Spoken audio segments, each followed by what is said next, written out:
This podcast is sponsored by nobody. Hey dudes, Terry Bolo here, Trudy from the original Carrie, and you are listening to Tommy, Throwback, Kovac on Splat from the Past. Fun fact, if you tickle Tommy, he purrs just like Catwoman. Hey dudes, welcome to Splat from the Past, the only 80s themed horror and sci-fi show where things can get totally radical. Now, for my second fresh Halloween interview, I will be talking to Terry Bolo, my good friend, who played Trudy and Carrie. We're going to be celebrating the 45th anniversary. As a lot of you know, Terry's one of my really good friends who's been a huge supporter since 2018 when I first interviewed her. This is like her 6th, 7th time, somewhere around there. I've been losing count with everybody. And we're going to talk about Carrie, you know. I mean, we talked about it the first time, but we'll talk more in depth with it this time and whatever else is on our minds. We're those people who can talk for hours and hours, you know, and we do talk hours whenever we're talking privately on the phone. I just love Terry. She's the greatest. She's my muse. So yeah, here is my new interview with Terry Bolo. Hi, Tommy. Hey, Terry, darling. How are you? I'm good. Just sitting here looking at the phone. Yeah, I see. I get all the notifications that you're liking this and that. Yeah. I posted a few things. I love the picture you posted of Trudy. What the fuck? I was watching the movie last night, and I was like, "That's the same face that you make in Pee-wee's Big Adventure." I was just gonna say that. Yeah. Yes, that's the same face when Yeah. Huey walks into the bar, and I'm like, what the fuck? Yeah. It is. You should put them side by side. Oh yeah, I should. I think I will. What the fuck face? Are, I love it. Oh, God. are you drinking a cocktail? Actually, no. It's a little early for that. I'm still having morning coffee. Sometimes it takes me 2 hours. And I'm using my little mug that says, I'm a witch before coffee. Yeah, because I love my seasonal coffee mugs. Yeah, because I had some TMI for you. That's why I had to ask. That picture you liked of me in the toga, right? So cute. That beautiful woman. Yeah, I was in a cuckolding situation with her and her husband. Oh my goodness. He took the picture. Yeah. Such a cute costume. It's so easy. Yeah, I bought that costume in 2009, and I wore it that Halloween. Then in 2010, I was Angus Young from AC/DC, you know, in the schoolboy uniform. And then the next year, I decided to be Belushi again, wearing that toga. And then in 2013, when my mom and I lost completely everything, I threw it away along with all my costumes that I had, and I regret it. I wish I still had them. Oh, I know. I hate that when you think of something later and go, oh, why did I throw that away? Oh, I know. I feel like that about all my show T-shirts and my Carrie PE T-shirt. Mm-hmm. 8 high school stingers. Yeah, I talked to Mark Price a couple weeks ago. I saw that. I just released it at midnight, yes. And, he told me the only reason he was doing this was because I mentioned your name and several other people. Yeah. What? I don't get it. What did he mean? I guess because, he's always liked you. He thought you were a good person. So he did it. That happens to me a lot, by the way, when I mention certain names or they look at my guest list when I email them the guest list. They're like, I'm only doing this because of so-and-so. You know, I get that all the time. But the funny thing is, I reached out to him in 2017, like in the first month I started, right? Because I knew him a little bit from stand-up. You know, we had a mutual friend. And he said yes, but then every time I messaged him, he wouldn't get back to me. So then I just gave up for a while. But then I realized this is the 35th anniversary of Trick or Treat. I got to get him on. And, luck was with me. Oh, good. I know. It looks like you've been really busy and doing a lot of great interviews. That's wonderful. Yeah, I got Adrienne Barbeau next week. Fabulous. She was in the Groundlings for a while. Yes, that was one of the first things I mentioned when I messaged her publicist. I was like, I want to talk about the Groundlings days and stuff like that. I never hear her talk about it, so I want to ask. Yeah. There's a few actually pretty high profile people that were came to the Groundlings either before we were called the Groundlings or came and took classes for a while, but they were never in our shows. But they were in class, and so she was one of them. Everybody was really excited. Oh my God, because she was already had kind of a name, and but yeah, so Gary seemed to attract a lot of interesting people. That would come to take classes. I came close to getting Lorraine recently. She told me to email her publicist, and then I got a reply back from a guy whose name I recognized from Twitter and Facebook, named Jeff Abraham, and he told me that she was busy and all this stuff, and I get that all the time. So and so is busy, and then I never hear from them again, But I'm gonna be persistent. Yeah, you keep trying. I mean, I've tried to get Lorraine or other people I've heard say, they wanted to talk to her, interview her. She's a little skittish, I don't know. I don't think she does a whole lot of interviews or podcasts or things like that. Well, she did when her book came out. I loved the interview she did with Mark Maron. That was... I teared up a little bit when she was talking about her addiction because I had no idea about it, and I thought that was a really good interview. And, I think her and I would get along great because we both love horror. So, yeah, I'd love to hear that interview. That sounds really good. Well, after the holidays, I got Joan Leisman. Oh, she should be fun, yeah. Yeah, I got connected to her by Donna Kaufman, and right now she's taking care of her dad. She told me she was going to go visit him, and so after the holidays would probably be good to talk. And I'm getting close to getting Archie on here too. Peter Elbling was trying to get me in touch with him, and then I interviewed this woman named Gloria Dignazio. She's an expert on Phantom of the Paradise, and she happened to be Facebook friends with Archie's wife, and she heard the interview and actually messaged me and said, "Thank you so much for praising Archie as one of the best in comedy." And I was like, absolutely, and I didn't ask her in that moment if he would come on because I was overwhelmed and I didn't want to bite off more than I can chew, but I'm going to reach out to her tomorrow. Oh, yeah. That movie was so incredible. I really need to see it again. I haven't seen it in so long. Yeah. But there's a lot of really cool people in that movie. Oh, yeah. It's one of the greats. I also got praise from Susanna Hoff's mother. I was trying to get an interview with Susanna Hoff's mother, because she's a director, and I interviewed Dan Perry, who designed the opening titles for every iconic movie you can think of, and she heard the interview and she messaged me and told me that she loved it. So we shall see there. Well, now, what about Doug Cox? I'm trying to, nudge him towards you. You mentioned to me, earlier in the month or end of last month that you were going to get him to maybe come over to your apartment and the three of us could talk, but I guess he was too shy. Yeah, he said he didn't like to talk about himself. I said, well, you talk about other stuff. You don't just talk about yourself. Yeah. It's just having fun, chatting.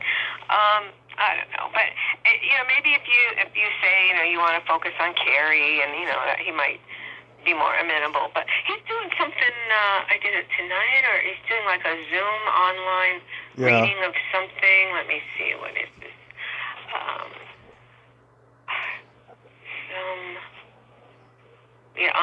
On Zoom performance live. I posted it in case anyone else wanted to. What is it? Frankenstein, Young Frankenstein Live. Oh, it was last night. Oh, shoot, it was last night. A Zoom reading. Oh, I have wanted to get someone from Young Frankenstein for a long time, but they're all dead except for Mel Brooks and Terry Garr, and they're huge stars. It's hard to get in touch though. Greg, he tried to get Danny Goldman before he died, and I actually reached out to Danny Goldman too, just before he died, and sadly, neither of us got to talk to him. Oh. Yeah. I just saw that movie recently too. It's so funny. Oh, there's a theater company in Palo Alto called the Palo Alto Players, and I used to volunteer for them to work the concession stand. They did Young Frankenstein when I was in the hospital from my accident, and so I didn't get to see the play, but I'm sure it was really, really great because they did really good productions. The last production I got to do for them was Harvey, the Jimmy Stewart movie play. Yeah.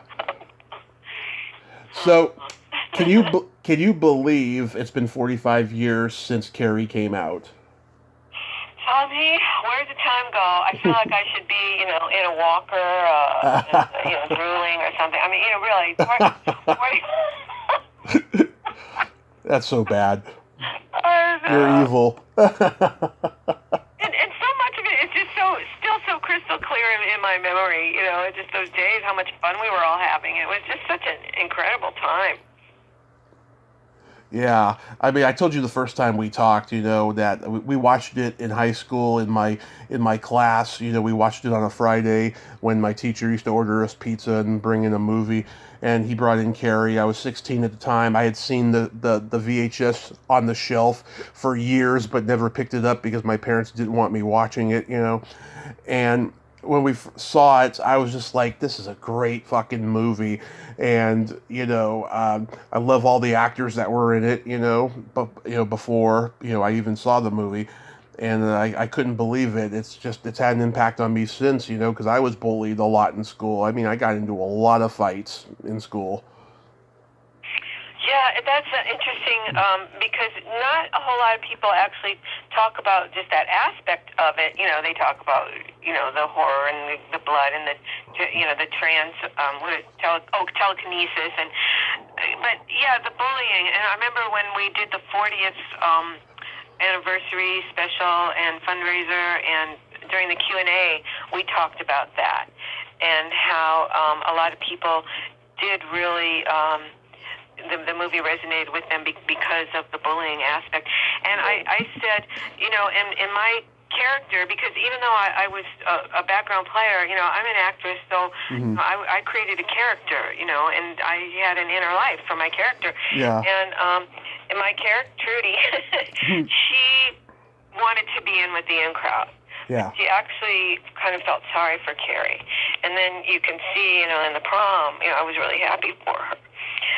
I didn't really want to be mean to her, and I think you can also see in the gym sequence, when we were throwing the tampons on her and everything. I was doing it too, but I kind of felt bad about it. Yeah. A friend of mine totally picked up on that. He goes, and I said, "Oh my God, Tom, thank you so much for seeing what I was doing." Acknowledging what I was doing. We're not easily fooled by what kind of a person Trudy is, because we all know you and what a kind person you are. So it's not surprising. Yeah. So there was that conflict going on, with my character. Yeah, I mean, there's people like that. There certainly was in my school people who didn't want to make fun of me, but they did because they wanted to conform to the bullshit that they were around, with the bullies. So it's a very common thing in school, a great example, the Neil Simon play, they made into a movie, Biloxi Blues. Yeah. Okay, there's that one guy, Carrie, who's in the story.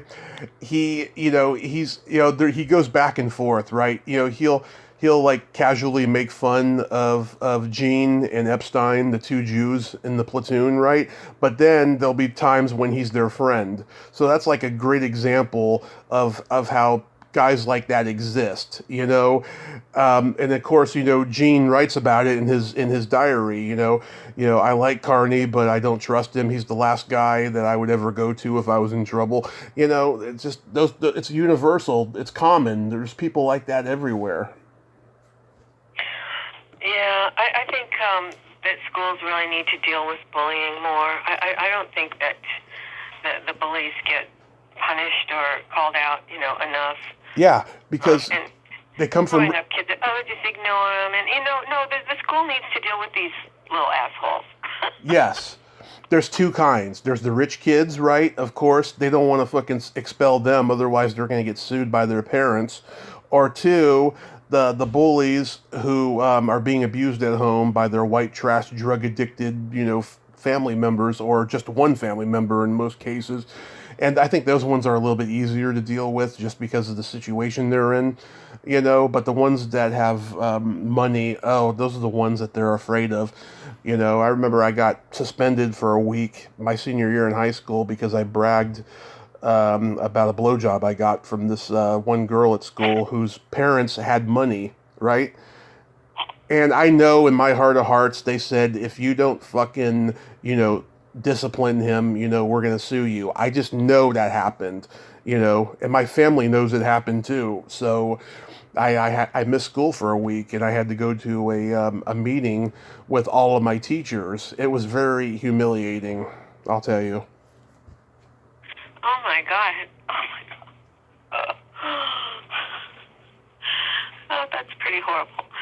It was. I heard something somewhere that people who hurt others. So, to extend, feelings of empathy towards bullies, that's a stretch, for some people. It's hard. But, think about it. People who hurt others. People who are hurting, usually they're the bullies. They're hurt too. Yeah. Oh, yeah. Of course. I mean, the rich kids. Their parents put pressure on them to be just like them. They go from being empaths to sociopaths really quickly. The ones who come from dysfunctional homes. They want to be somebody, but they can't because they feel like they're alone and they don't have any means to do it. So they just lash out on others by being assholes. Yeah. Yeah, there should be some sensitivity training in schools, where children are taught to deal with their emotions in a better way than lashing out at others. Right. Anyway, in my world, I should rule the world. Yes, you should. Well, you rule my world. I said it. I said it in the beginning. You're my muse, Terry. I'm your what? My muse. Oh. Oh, thank you, sweetie. Of course. That's really nice. How did you get cast in Carrie again? I forgot. Oh my goodness, that's quite a story in and of itself. Well, you spoke with Sandy Helberg. Yes. And he's the actor on Big Bang Theory. His son. Helberg's father. Yes. Well, he was in the Groundlings with us, and while we were in the Groundlings, he got married, and they're still married. So the mother of Simon, right. Helberg, Harriet Helberg, she was a casting director, and so she was casting Carrie, and she cast, at least four of us, four Groundlings. So Edie McClurg and as Helen, and Doug Cox is the Beak, and then myself and Cynthia Schuler-Larson she cast us as a couple of the bad girls. Mm-hmm. And then I don't know why there weren't more of us, but we were non-union background people. I mean, we were barely making any money. But, we're just so excited to be there. I mean, I was just so gaga over Brian De Palma. I mean, because I had seen all his earlier films, and I just loved what he did. And, we just talked Phantom in Paradise and Sisters, and his earlier ones, Greetings and Hi Mom with the young Robert De Niro, and so I had seen all these because of my friend that I told you about that you kind of remind me of because of your encyclopedic knowledge of. Oh yes. My friend Rick. Yeah, he took me to see these early Brian De Palma films. He's always like, Terry, you got to see this, or Terry, you got to read this.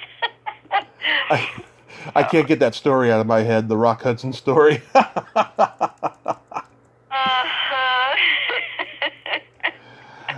So when you got cast, though, I mean, was Edie and Doug at the Groundlings already, or did you introduce them? Oh yeah, they had come along. Doug and I were original founding members. We were there since the very beginning with the Gary Austin workshop, and then Edie came a little bit later. Her brother was there, right? Yeah, they both came about the same time because they had an act together, and they were in the Pitchell Players. They came down from San Francisco, and they rented the space, which is now the Improv on Melrose Avenue, which was previously the old Ash Grove Folk and Blues Club. All the big names, blues and folkies played there. Anyway, so the Pitchells came down from San Francisco, and they rented that space, and they put on a show, and they opened up before we did, and because we were having problems. You've probably heard legendary problems of us getting that theater open. And Edie was just going around, exploring, seeing what other improv groups were up to and what they were doing. And Gary invited her to come to the Groundlings. I knew Bob McClurg had to have lived in San Francisco for a while because he was in the Dirty Harry movie Magnum Force. He was the cab driver. My dad used to call him the cab driver that looked like Jack Nicholson. And then when I introduced him to Cheech and Chong's next movie, and we used to watch that movie over again, then I was like, hey, look, Dad, it's the cab driver. It looks like Jack Nicholson in Magnum Force. And then, when the internet came, I found out that he was, Edie McClurg's brother. I thought he was maybe her husband at the time because they had the last name. Well, oddly enough, it wasn't in Cheech and Chong's last movie. They did play husband and wife. Next movie, yes. Yeah, they were husband and wife, and that was kind of weird. But I thought they were, husband and wife in real life. This is before the internet, so that's what I thought at the time. Yeah, then I found out they were brother and sister. I was like, that is bizarre. It was bizarre, and oh my God, Edie was so freaking funny in that movie. Oh my God. She's such a talent. Oh, anyway, speaking of people who are related, I was watching. Do you watch Svengoolie? Mm-hmm. Yeah. I watched the show last night. Frankenstein meets the Space Monster. It's a terrible movie, but it has interesting things about it. But Bruce Glover was in it, and I'm looking at him and I'm thinking, oh, this guy looks familiar. I know I've seen him before in something. And then Svengoolie, I love the way he always gives a rundown on the actors and their careers and everything. And then he says, Bruce Glover's the father of Crispin Glover. I'm like, what? Yes, he is. Yeah. How did I never know that? It's just like, whoa, of course. And, because Bruce Glover in this movie was quite young, so you could totally see Crispin's face, on his young dad, oh my God. Okay, I gotta tell you this. So I talked to him earlier this year, Bruce Glover, right? Yeah? We talked for over 90 minutes. He's a talker. So I mentioned that Frankenstein movie, and then I mentioned CC and Company, and he says to me, he's like, why you gotta mention the bad movies for? And I said, don't worry, I'm going to ask you about the good ones, and so then he tells me the CC Rider stuff. And then we talk about Chinatown, Diamonds Are Forever, Hard Times with Charles Bronson, Walking Tall, and all that stuff. And I was like, okay, I better not mention these other bad movies he did later that I love because, I'll be with him for another hour and then he'll like, why do you want to talk about the bad ones? So we had a great conversation. And then at the end, he interviewed me for like 5 minutes because he wanted to make sure that, I wasn't going to edit his responses to bad questions or something, like a prank on the internet or something. And, it was an interesting conversation with that guy. People like him, they have such a great career arc. It's like they're never really famous, but they're very recognizable. People know them. They see them because they have an interesting face. They're doing really good work, interesting characters. I mean, I always envied actors like that. I mean, of course, everybody wants to be rich and famous, but I always really admired those actors that they're just consistent. They're always good. They're really interesting. Yeah. And they're making a living. They're making a good living. Because they work consistently. I said to him, he's one of those. Yeah. It's like, him. It's like, good, him. So you look forward to their performance.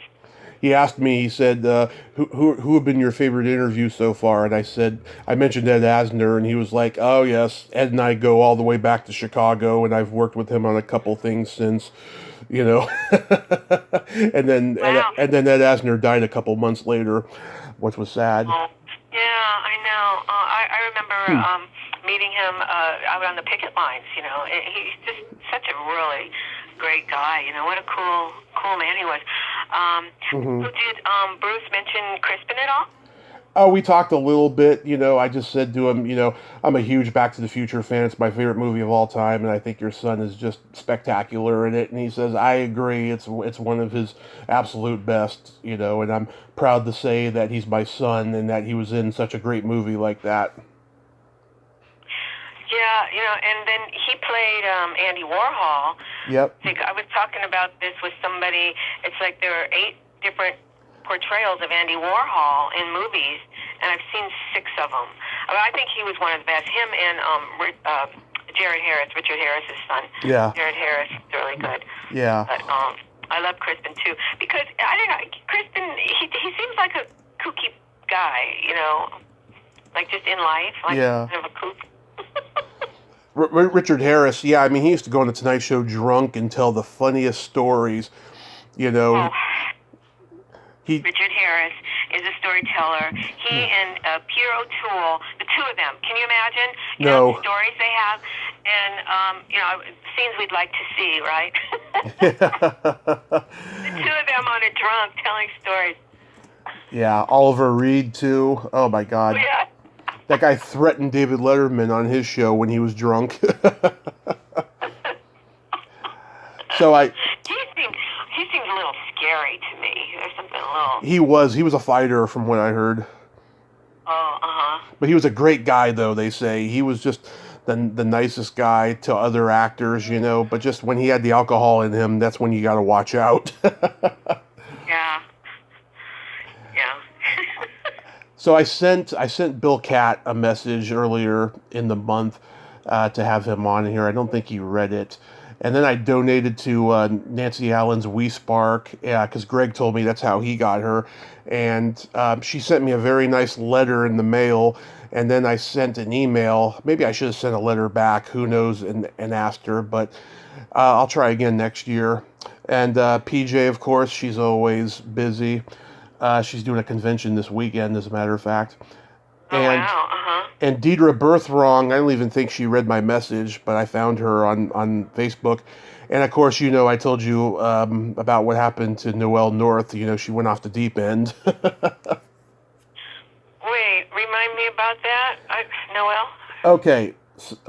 So I reached out to her early last year because she was doing the Hollywood show. And I thought, oh, it'd be great to get her and talk about Carrie. And she kept just giving me the runaround, and then finally she said, no. And I thought that was weird. And I started finding out a lot of people who have declined me over the last 4 years are Scientologists, right? And I found out she's one of them. And then I found a video of her back in 2008. It ended up on the news, and I didn't even know it. She found out there was this family that used to go to this Subway in L.A., to get sandwiches, and they wore masks because they had OCD or something, right? So she showed up to the location knowing they were going to be there, and I don't know how the managers at Subway let this happen. She put up a sign on the door that's saying no masks, and she was like policing them at the door, and then they got into a confrontation that turned into a physical fight until the cops came or something. I mean, it was insane, and it was disrespectful to that woman and her kids that were there. They were all wearing masks. They all have this OCD problem, and, she was just, causing trouble. So this was before COVID? This was in 2008. This was a long time ago. Yeah. I just thought that was crazy. Wow. Mind your own beeswax. Yeah. Yeah, oh my God. Couple people. Yeah, there's been like under 10 people who have said no to me or said yes and then no because they're Scientologists, because I mentioned I love sci-fi at the beginning of the show, And Lee Purcell, who was in Big Wednesday with you, she's another one. Mhm. Yeah. I know. I don't get that Scientology thing. I really don't. Really nice, though. I really like her. I mean, I've known a few Scientologists, and they're all pretty good people. But I don't know. I'm just wary of organized groups like that. It's a cult, is what it is, and we could be talking about that till next week. But we don't need to go into that. But I was curious, was everybody high on this movie? Because you were all like 20 years old and, in the prime of your youth. Yeah, probably. Lunchtime, go smoke a joint somewhere. It's like, I'm sure it happened. I told you about when I met Bill Catt and I showed him the picture of my dad because they looked like back then, with the curly afros and stuff. Oh, really? Yeah. It's just, I can imagine Bill Catt like smoking a joint on the set of that movie because, I've seen at least one picture of my dad smoking a joint, so it's pretty funny. I don't know about him, but, just some of the background girls, or we go into, somebody's trailer and smoke a joint at lunchtime or whatever, but, and afterwards, of course. Yeah, those were the days. Yay, days. Yeah. Have you ever read the book of Carrie? I can't remember. I thought I did. I don't have it. Because I know you're not a big horror fan, but I'm just curious. Yeah, I'm not in general a big horror fan, but I would like to read it. I don't think I have. But I do know that there were some differences, and I think isn't that the reason why we figured out I had a character name, is because of the book. Probably, but I'll tell you this: it's the shortest book he's ever written because his books are the size of phone books. They're like 500 pages, and his wife Tabitha, she like proofreads all his books. But I'm surprised she hasn't said, "Honey, this is great, but it's a little too long. Why don't you just cut it down?" Carrie is 199 pages, and that's short for Stephen King. Well, it was his first novel, right? Yeah. And I read somewhere that he was getting frustrated with it. He wasn't happy with some things about it. I'm not sure what, but he threw it away. Mm-hmm. And he did. His wife said, "You should finish this." So he did. I don't know why he got discouraged with it, but she encouraged him to finish it. I don't know. Maybe he thought that he would offend people with this whole concept of dealing with teen bullying, because it was pretty radical at the time. No one had really ever tackled it. And right around the same time this movie came out, another teen bullying horror movie came out called Massacre at Central High, and I interviewed the teenage killer in that movie a couple months ago, Rex Sykes. Great guy. He told me, Quentin Tarantino is a huge fan of the movie, and they did a 40th anniversary screening at the New Beverly back in 2016, and Quentin was like hosting it, and he brought Rex up and did a Q&A and stuff. And yeah, he says, this was pre-Columbine, so it was a pretty radical concept. But the killings in that movie are not that gory. Well, another thing what's just so different and unusual about Carrie is that the protagonist, the evil doer, is female. Mm-hmm. And you don't see that too often. The one who's everyone's ends up being afraid of. And the telekinesis is a kind of an unusual subject matter. And then menstruation. Yeah. The curse. Yeah. Your visiting aunt, or how many euphemisms are there? But for that to be like a central theme of the movie, because of her blood and so maybe that was a little touchy. Yeah, I don't know. It was nobody talked about menstruation. No. It was that time, we know it happens, but no one's talking about it, Yeah, I forgot about it. I barely remember. Yeah. It's like, oh yeah, that is. Yeah. Yeah. Oh, what's his name? Sidney Lassick was a teacher in the movie. I forget. Were you in his classroom scene? Yes, I was, and I really tried to get my face in the camera, but the way the camera moved, it kept like cutting me out. You can barely see me in the classroom scene. Yeah, but yeah, I was there. Uh-huh. He was such a great actor. He had just done Cuckoo's Nest playing what was his name, Cheswick. He's like a follower. He's like a mama's boy follower, wussy type of a character. Well, yeah, what an interesting character actor he always was, and I think we were all a little in awe of him, because I think this was after Cuckoo's Nest. Am I correct? This was a year later. He'd already done Cuckoo's Nest? Yes. This was a year later. We were like, oh my God, he was in Cuckoo's Nest. Yeah, so we were all a little in awe of him. Really interesting actors and supporting cast. All really good, interesting people. And Stefan, what's his name? Stefan Gersh, who was in. Stefan Gersh. Yeah. Oh, he also, interestingly enough, he was also in The Hustler. Yeah. With Paul Newman and George C. Scott and Jackie Gleason. Yeah. And so Piper Laurie is in The Hustler, and then she's in Carrie, and then Stefan Gersh, he was in the pool hall scenes, Stefan Gersh, and then he's the principal in Carrie. Yeah, so that was kind of interesting. That was my grandfather's favorite movie. I never got to meet my grandfather, but my dad told me he used to love it. Whenever it was on The Late Show on NBC or whatever it was back then, he loved it. This is before home video, of course. Mhm. Mhm. That's a great movie. And there's also God, what else was he in? He was also in Silver Streak, like around the same time, and he was in What's Up, Doc, which is one of my favorite comedies of all time. Yeah. Oh, I have to see that one. I don't think I've seen that one. You never saw What's Up, Doc? I don't think so. Yeah, it's a remake of Bringing Up Baby, with Cary Grant and Katharine Hepburn. Uh-huh. Oh, yeah. Yeah, Peter Bogdanovich made it right after The Last Picture Show. It takes place in San Francisco.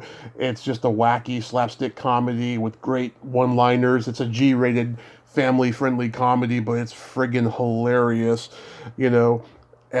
Someone like me who loves R-rated, raunchy comedies, even I think that What's Up, Doc is hilarious, and it didn't need to be crude or nothing, but it's really, really good. It's a great movie. Yeah. Yeah, you'll crack up at that movie. Yeah, I'll look for that one. My high school drama teacher told me he had a friend who was on the set of that movie, and he said that Barbra Streisand was such a diva. Like, she could not believe what a diva she was. Mm-hmm. Oh, yeah. I've heard stories about her. Yeah. Oh, sorry, did I make you lose your train of thought? Quite the diva. Yeah, Barbra Streisand, quite the diva. Yeah. Did I make you lose your train of thought, though, what you were going to tell me before? Oh, I don't know. I think I was just going to mention how I like to follow actors. It's like if I see somebody in something, and then I'll want to see other things that they've been in, and try to follow their career. So sometimes I have my own private little film festivals where I'll see a movie and so-and-so's in it, and then so I'll look for other movies that they were in, or sometimes it happens by accident. It's like I'll watch a movie and somebody's in it, and then I'll start watching another movie. It's like, oh, they're in this one too. So I like to just follow people's careers and. Yeah. We all do that. We all have our own private film festivals. Yeah, so after Once Upon a Time in Hollywood, I knew, Brad, I didn't see a lot of Brad Pitt's movies. I know he's a big movie star and everything, but after Once Upon a Time in Hollywood, and, I really loved his character in that, I started watching more and more of his movies. It's like, God, he's so prolific. I mean, I can't believe all the movies he made. And I had never really seen Meet Joe Black before, although I used to date the director, Martin Brest, and I met him when he was just a AFI fellow. I never knew you dated Marty Brest. Oh my God, he is a great filmmaker. I mean, I love Going in Style and Beverly Hills Cop and Midnight Run and Scent of a Woman, of course. Well, when I met him, he was writing Going in Style. Well, actually, he was working on his thesis, Hot Tomorrows, which it was supposed to be a 20-minute movie, but he got extra backing from family and friends and made a feature. And it was interesting because the Mystic Knights of the Oingo Boingo were in it. Yeah. Danny Elfman, Yep. his early band, before Oingo Boingo. And so I knew he was really talented. And then Going in Style came out. Didn't they do a remake of that recently? Going in Style. Yeah, it had, I think, Morgan Freeman and Michael Caine, and I can't remember who else, but I was like, oh God, you can't remake the original. The original was so damn good. And that was his original story. Yeah. Yeah. So then I see Meet Joe Black, and that was a long movie, and then I realized it was based on another movie, The Devil Takes a Holiday. What? Something like that. What was it based on? Yeah, I know what you're talking about. And then I saw that one, like on Tubi, and I saw the original, and it's like kind of based on, it's not too much like it, but just that somebody who they don't know who he is or what his he's death. Death takes a holiday. Yeah. Wow. So you were his girlfriend, so you were his girlfriend before Amy Heckerling. Oh well, I guess it was around about that time. Yeah. Wow, that is awesome. I never knew that. Of course I knew about, Robin Williams and Bill Murray, but I didn't know about Marty Brest too. He was so much fun. He was such an interesting character, but he was always busy. He was always working, and then, I realized he was, involved with someone. Yeah, it's funny, they were living in an apartment next to Judge Reinhold, and that's how he got cast in Fast Times at Ridgemont High, through being neighbors, right? And then when he did Beverly Hills Cop, he cast Bronson Pinchot as Serge, and then he was dating Amy Heckerling after she got divorced from Neil Israel, so it was like a relationship domino effect,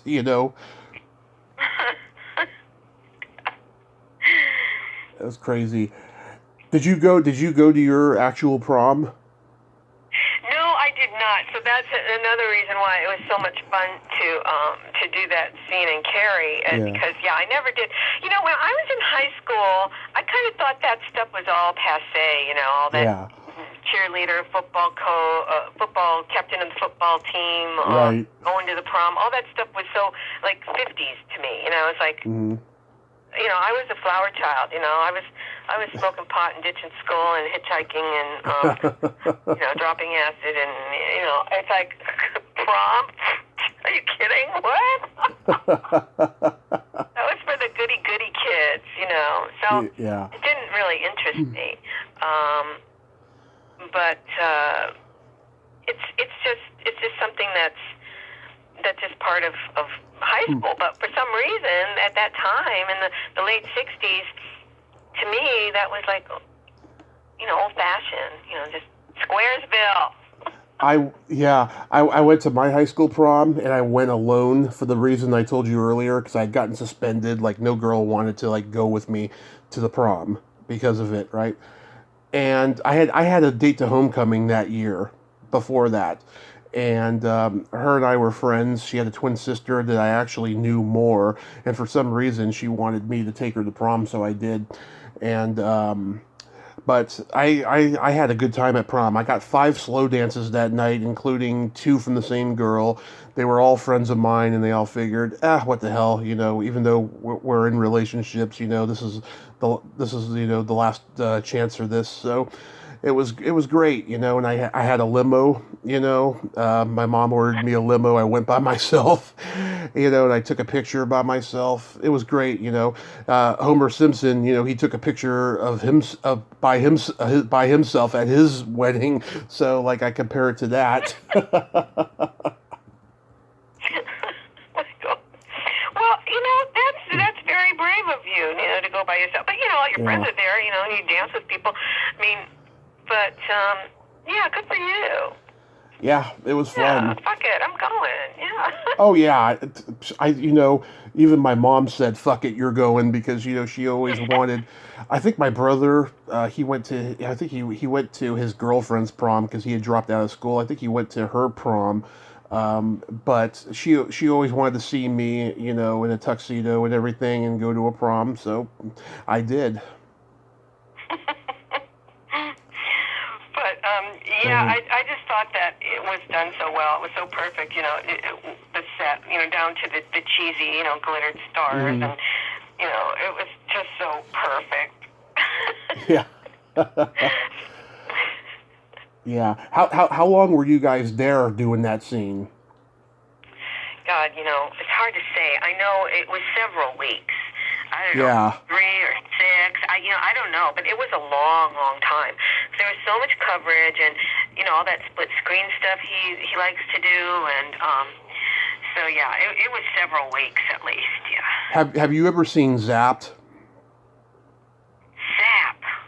Zapped. 1982 teen comedy with Scott Baio. He plays a kid who has telekinesis, and he can, like, you know, make anything float. He can, you know, take girls' clothes off with his powers, anything, right? And the last half of the movie is a parody of Carrie. So, oh wow. So let me tell you, okay, I remember seeing this as a kid, and it scared the shit out of me. I saw this movie before Carrie. You know, I was like 4 or 5 when I saw this.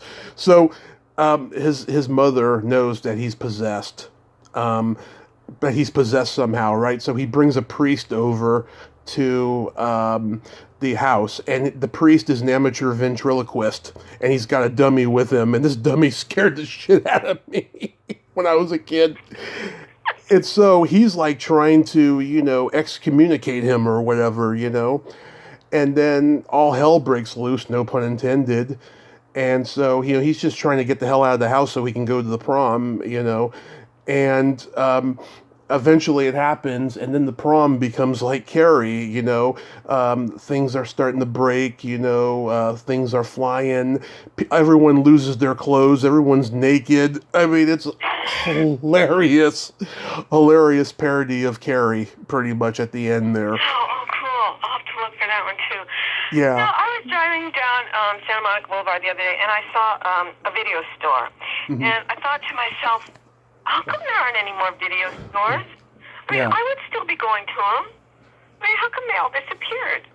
Because, you know, you see something, you know, like we're talking about these movies, like, oh, I want to see that. You used to be able to go rent it and watch it.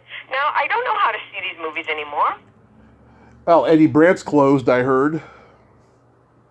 I don't know. I just think that maybe because there's so much online content, or people are, you know, Netflix, but you can't see everything. No, certainly not on streaming. You can't see everything. Yeah, and this store, they were advertising the fact that they have a lot of, you know, obscure titles that, you know, you can't get on Netflix or Amazon or whatever, or Prime, or, you know, these services. You know, and because of people like you and my friend Rick, who I told you about, and you know, and we always are looking and, you know, searching for little known things or obscure things or something that somebody was in early in their career or whatever, you know, that not everybody knows about. I mean, we're always, you know, looking for this stuff, and you know, I don't know how you're supposed to find it anymore. Yeah, I mean, okay, so you know, I still have a VCR. This one broke back in February, and we've been trying to find a new one ever since, because I have so many tapes I haven't even watched yet that I want to play. But we're gonna get me one, at least for, I think by Christmas time we will. But like, I go on eBay and I buy them, you know, the VHS tapes, You know, I had so many before we lost everything that I ended up giving away. Very rare, hard to find stuff. You know, I love the VHSs. Yeah, and that's another thing. All these tapes, and then you see DVDs. Later. What happened to all of these copies and copies and copies of all this stuff that was in all these video stores all over the frickin' country? Where are all these DVDs? In a landfill? I have no idea where they are. No. These are things I ponder, Tommy. I know. I have no idea. What happened to them all? I have no idea. When I used to see Carrie on the video shelf at the video store, it was the very first issue of it. It was Magnetic Video Corporation. They distributed all the 20th Century Fox and United Artists films in the old days. You know, like in '78, I think they started doing it. '77, '78, and I owned like Young Frankenstein on Magnetic Video Corporation and MASH and Annie Hall. I had those, you know, but I have another version of the Young Frankenstein one on Magnetic that I watched today. The quality is not that great, I'll tell you, but Carrie was on Magnetic Video, and then CBS Fox Video reissued it in '84, and I used to see that one on the shelf a lot. And then I'd see the MGM reissues that they started doing, and I just think it's very interesting about how all these movies got reissued throughout the late '70s all the way into the '90s on VHS, you know. Yeah, Warner Brothers movies, they were on WCI home video, and the analog was so bad they had to cut out some scenes in the movie in order to fit it on the tape.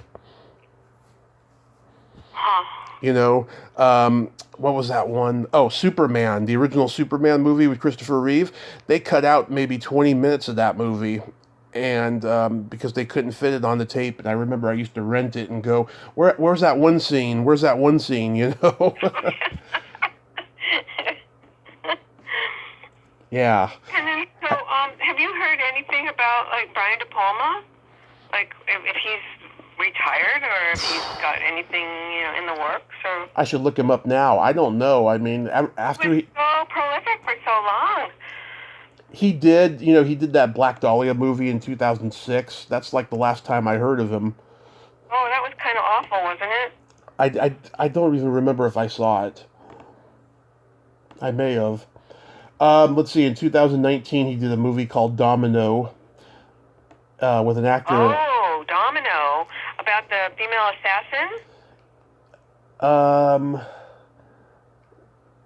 No, it's kind of an action vehicle with this guy named Nicola Coster Waldau.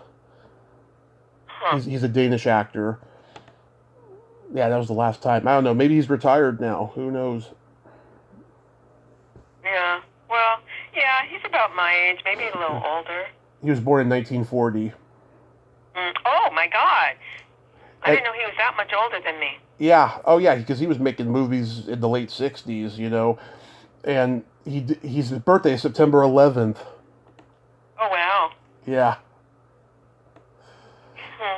Have you ever seen Superstar?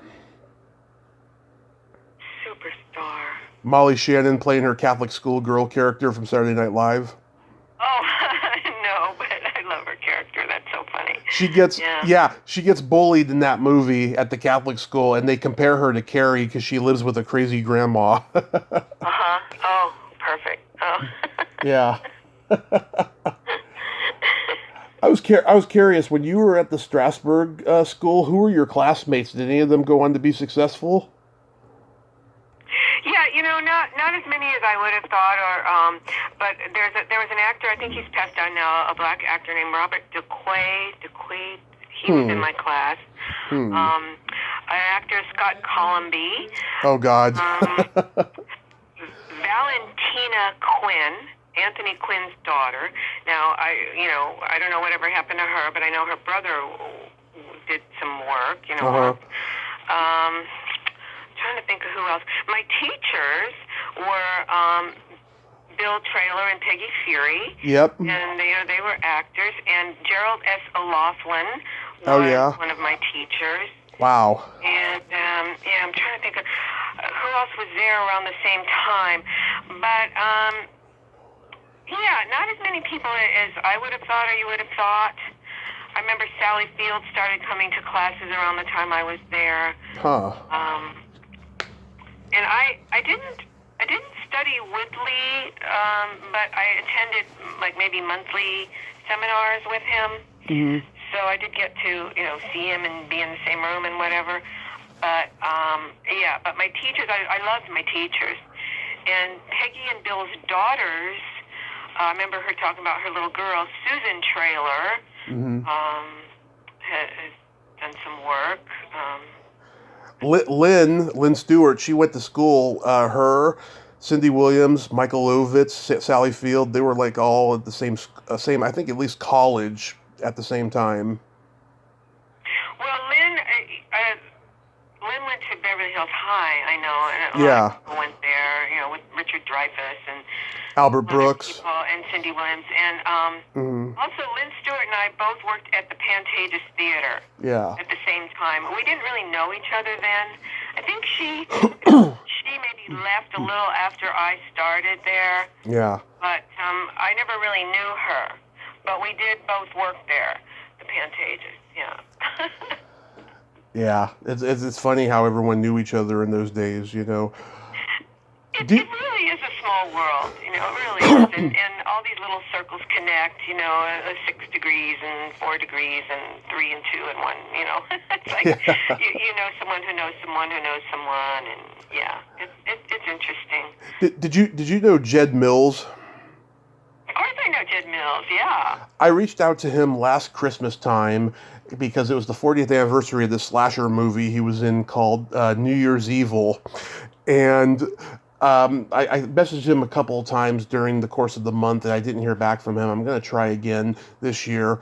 But I remember when he was in that movie. I like that. I've been getting really into doing these holiday-themed, shows at holiday time, And so, I haven't been successful getting, New Year's Eve horror movie people on here and stuff, but I'm not going to give up. I'm going to keep trying. Jed should be a good interview. He's a fun guy. He's interesting to talk to. Also, he was one of the thugs in Goodfellas. Yeah. That beat up Joe Pesci and threw him in the open grave. Right. I remember that. He said his part was a lot bigger. He said he got really cut badly. But that happens all the time. That happens to everybody. He was also in he worked on Twin Peaks, I think. Yeah. Yeah, he's done some interesting things. Yeah. Did you read? He was in War Babies. Oh yeah, he was in War Babies with what's his name, who passed away recently that I interviewed, Walter Olkowitz. Oh, Walter Olkowitz, Peter Riegert, who was dating Bette Midler at the time. Bart Braverman. Bart Braverman and Mary Edith Burrell and Susan Krebs.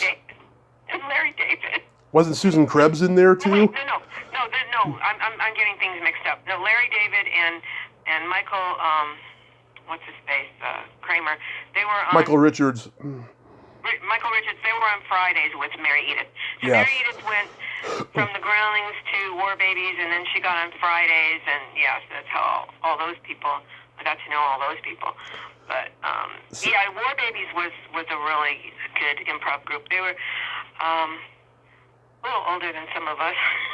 Susan Krebs, wasn't she in War Babies? Krebs. I reached out to her a couple of years ago, right? And she told me, she's been focused on singing now, Yeah, she's pretty good. Jazz singer, yeah. She told me she didn't want to really go back, and talk about the acting credits. And I said, well, I remember when you were in Oh God Book 2, at the end in the meeting, with all the psychiatrists. And she said to me, oh, George Burns was just so wonderful and so damn funny. And then I said, and I also remember you on Family Matters. She plays a drama teacher who then becomes the home ec teacher because she wants to get away from Urkel in the classes. And she said, oh yeah, I had a lot of fun on that show. And that was that. I didn't get an official interview, but she replied me back, so.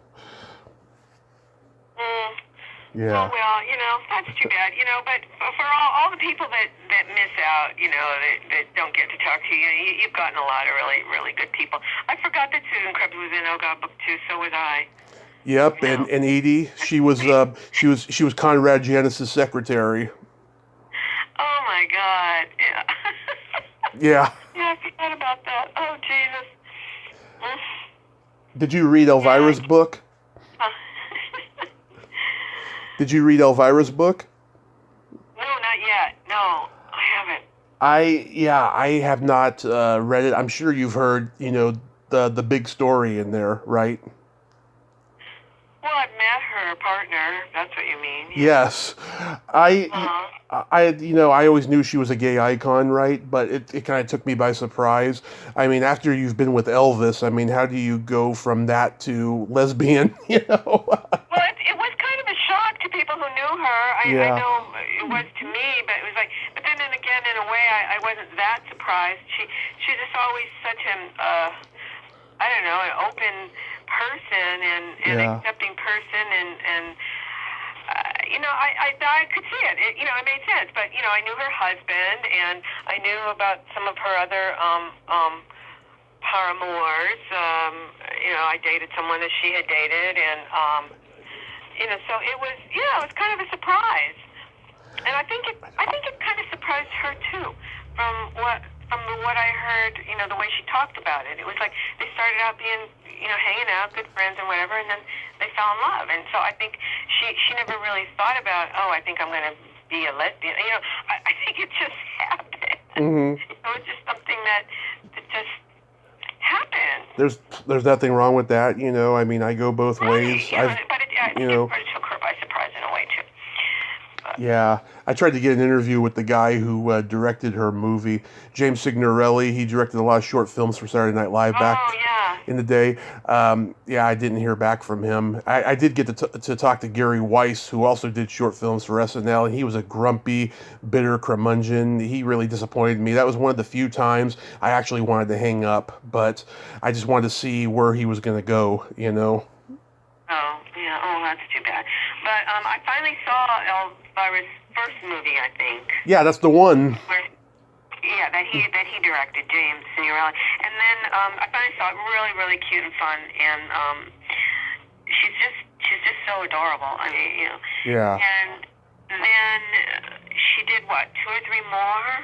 I don't know. But what about the other guy who directed her other movies, Sam Irvin? He's all over Facebook. You might be able to get him on. Oh, I'll see. Yeah, she's done 2. I know she's done 2 Elvira movies.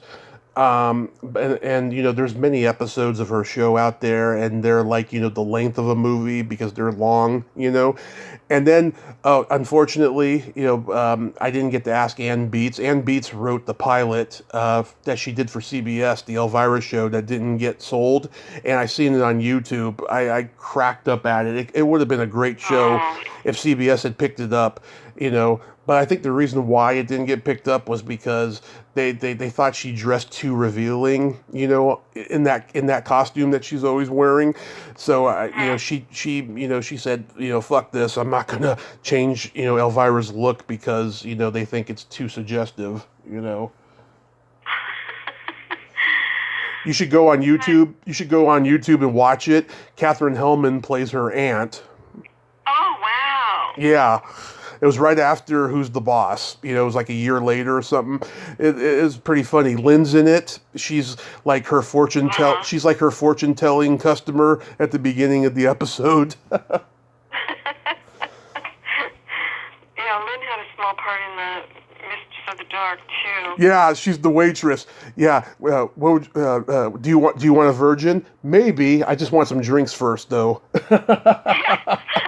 Oh, and then John Paragon, who co-wrote it with her, he was, a creepy guy in that. And Joey Arias played a weirdo hitchhiker. And who? Wait, that was Joey playing the hitchhiker? Joey Arias plays a weirdo hitchhiker. I didn't realize that was Joey. Oh my God. Yeah. And then when she stops off at the gas station where John Paragon is, there's a country song playing, and I realize it's Gary Austin's Chicken Fried Steak. Song about chicken frightening.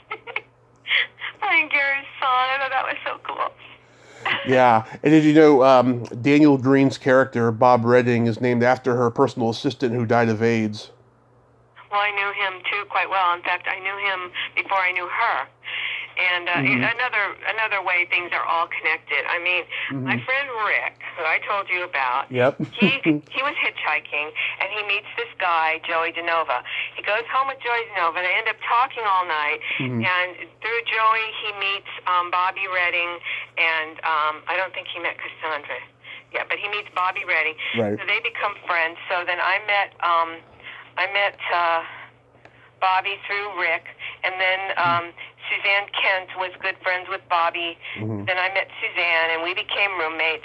And then I met Drew Barrymore's mother, who was also Suzanne's roommate before me, because they all hung out at the Troubadour. I mean, like, again, it's a small town. Yeah. I can just, do this trail of people who know so-and-so, who know so-and-so, who met this so.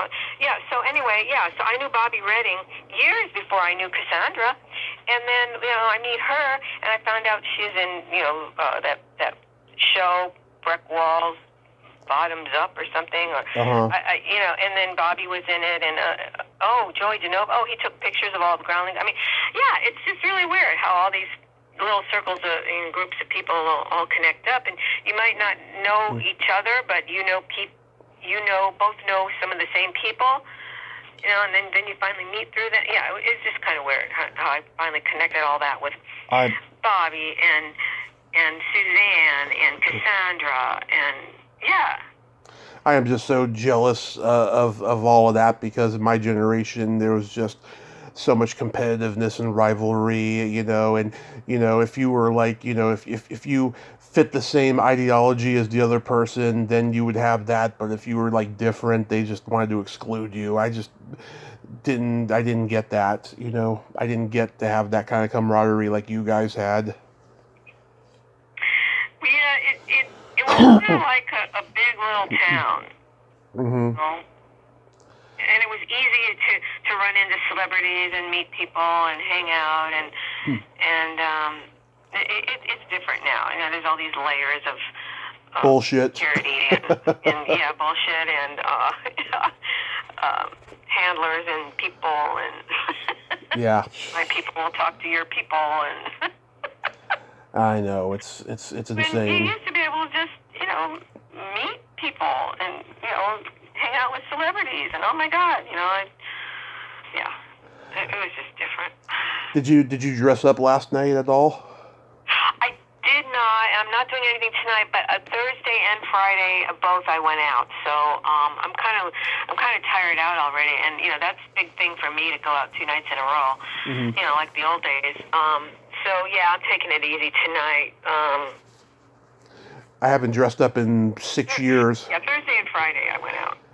Yeah, it's been 6 years since I dressed up. It got to a point where it's just, I didn't have money for costumes anymore, and it was expensive, and I just didn't want to do it anymore. But I will again someday, when the time is right. I miss a lot of my costumes. I remember one year I had a costume where I was a baseball player with these fake hands down my pants. I was a professional ball player. Oh, that's a good one. But that I have my default witch, costume. That's always good. I wish I had a picture of me in that one. It was heavy, though. Those fake arms were like made of cotton, and they were freaking heavy, but oh my God, people were cracking up everywhere I went. Like, I'm a professional ball player.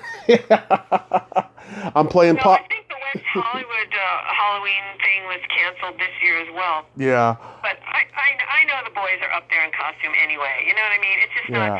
I liked it before when it was impromptu and everybody just went up on the boulevard and got dressed up and went up on the boulevard. And then when it became this big corporate sponsored bullshit and, all the bridge and tunnel people started, flooding in. And, they say there's 500,000 people in West Hollywood. It's a little hard for me to conceive of that number of people. But it got way too crowded. I couldn't go to it anymore. Are you going to watch Universal Horror tonight?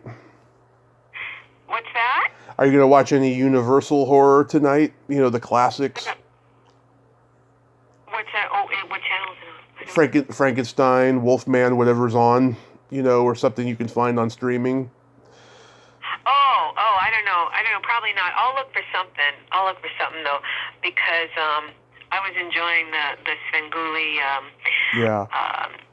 Frankenstein fest he was having.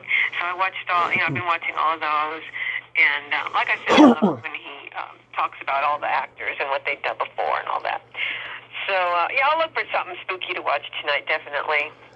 And then I have my special wine glass. I have a special coffee cup for this time of year. I'm a witch before coffee. And then I have a special wine glass for this time of year. Ghouls just want to have fun. It's got all these different witches on it. Yeah. Ghouls just want to have fun. That's right.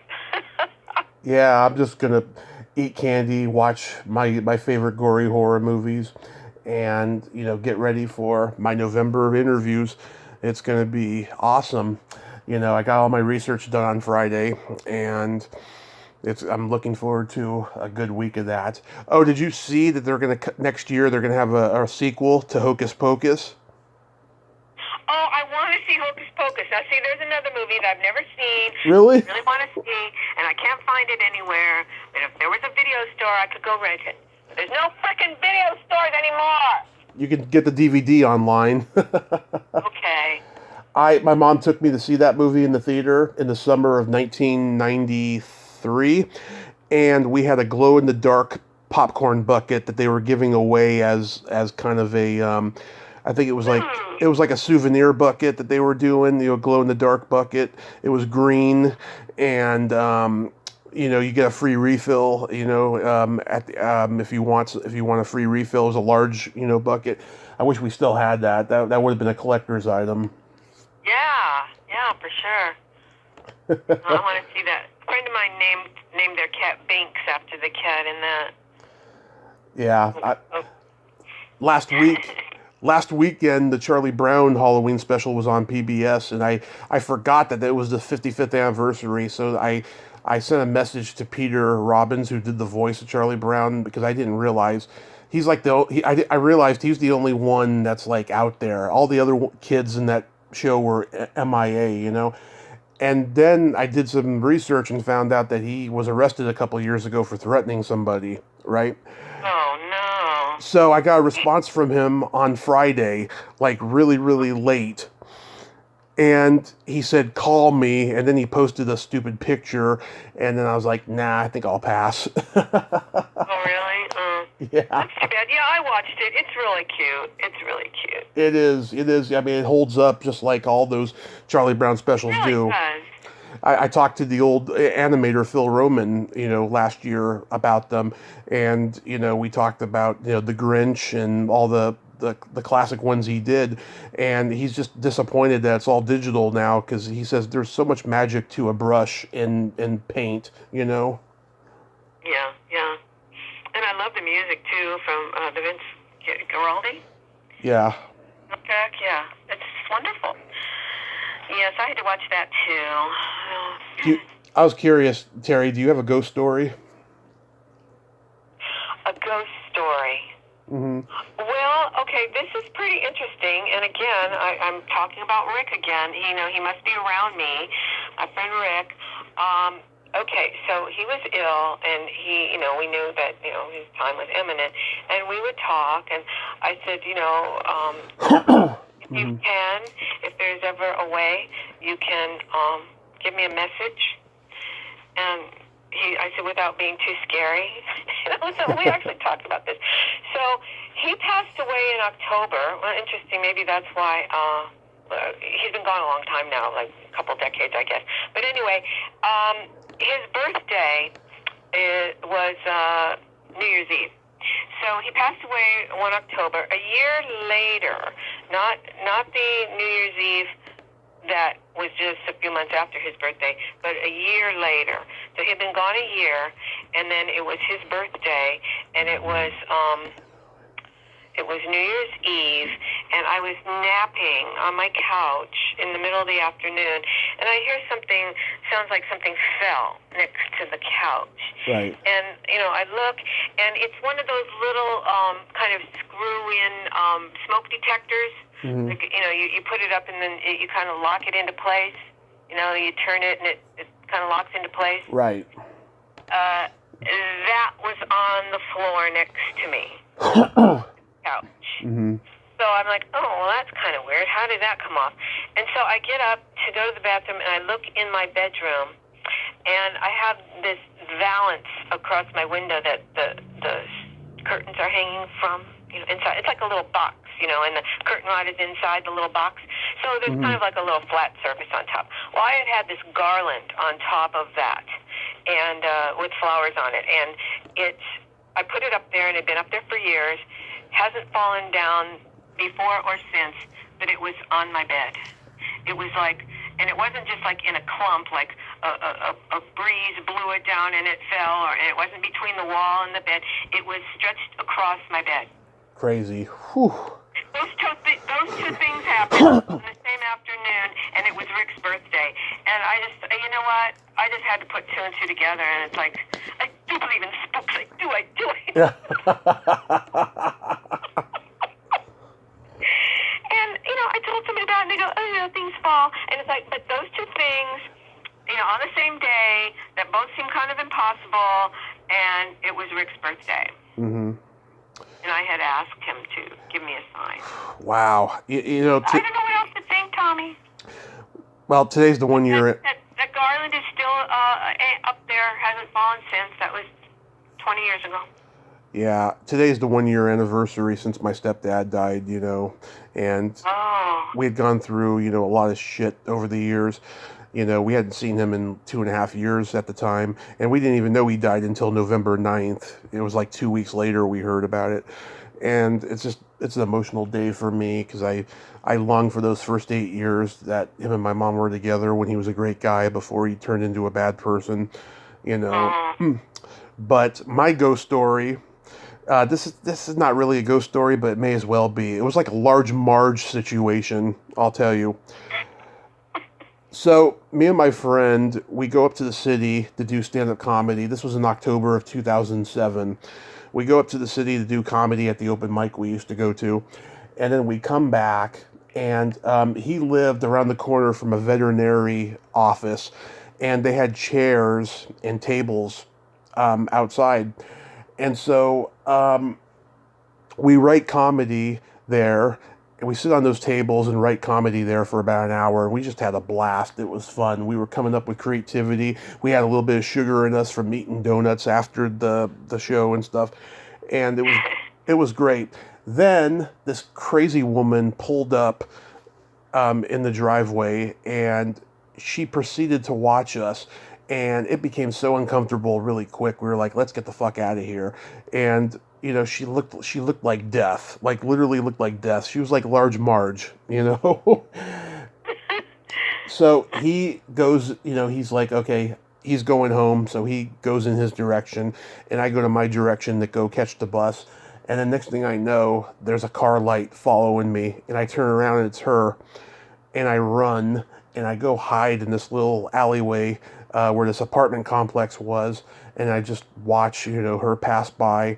She didn't make any eye contact at me at all. She just kept on driving with this light on. It was really, really weird. And then I went to the bus stop, got on the bus, went to the bar that I worked at the time, and I told everyone, and they're like, that is crazy. I mean, it must be Halloween time because that is just crazy. Wow, creepy. Yeah. How old were you? I was 24.